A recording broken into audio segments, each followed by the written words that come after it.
Wala pang pagsubok na dumating sa inyo na hindi nararanasan ng lahat ng tao. Tapat ang Diyos at hindi niya ipapahintulot na kayo'y subukin ng higit sa inyong makakaya. Sa halip pagdating ng pagsubok, bibigyan niya kayo ng lakas upang mapagtagumpayan iyon. Amen po ba? Amen. Ayan, sabi po dun sa unang sentence po na wala pang pagsubok na dumating sa inyo na hindi nararanasan ng lahat ng tao. Totoo po ba yun na ang lahat naman po ay nararanasan ng ibang tao? Katulad po nung lahat po tayo nakaranas po ng bagyo. Kaya po, isa po yan sa naging pagsubok po ngayon ng ating, ng bayan po natin o ng Pilipinas.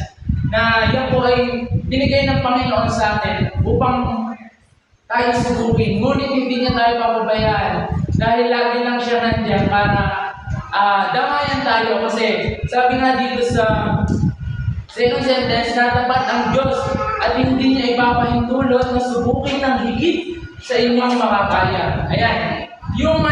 Ang Panginoon nagbibigay sa atin ng mga pagsubok na alam natin kaya natin lampasan. Ang Panginoon parang tinetesting lang tayo kasi kung ganun ba tayo katatag, dapat lang tayo maging tapat sa Panginoon, di ba?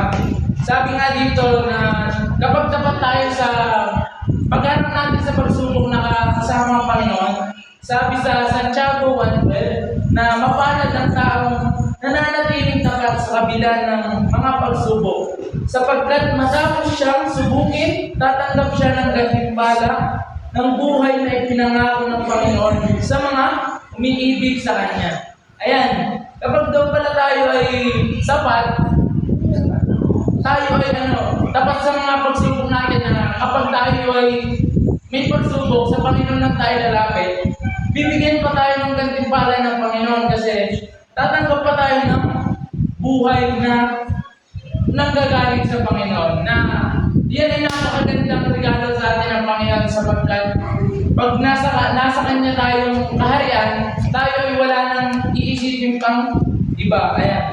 Lahat tayo ay maliwanag na sa ating buhay. Lahat ay atin ang makakamta ng ating kasiyahan or kasiyasiyang buhay. Ayan, sabi po dun sa huling verse na sa halip pagdating ng pagsubok, bibigyan ko kayo ng lakas upang mapagtagumpayan niyo. Ayan, tunay po ba yun? Sino po ang nakaranas dito ng pagsubok na hindi po sila nagtagumpay?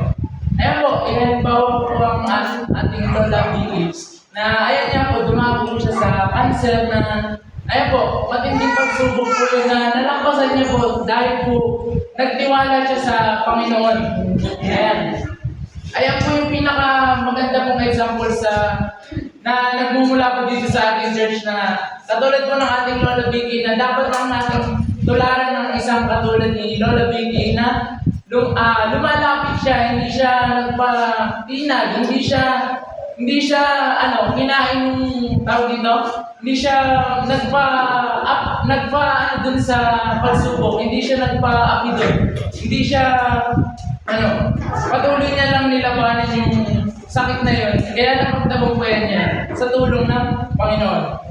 Kaya mga kapatid, huwag nating hayaan na tayo panghinaan ng loob. Sa gitna ng ating mga pagsubok, lagi lang po natin alalahanin ang unang Korinto, verse 10, chapter 10, verse 30. Ayan lang po sa akin. Bago po pagtapos sa isang manalangin po muna tayo. Panginoon, maraming salamat po sa umagang ito at ibahagi ko po, Panginoon, ang binigay niyo sa akin na talata, Panginoon. Nawa po ay tumatak po ito sa aking mga puso at isipan, Panginoon.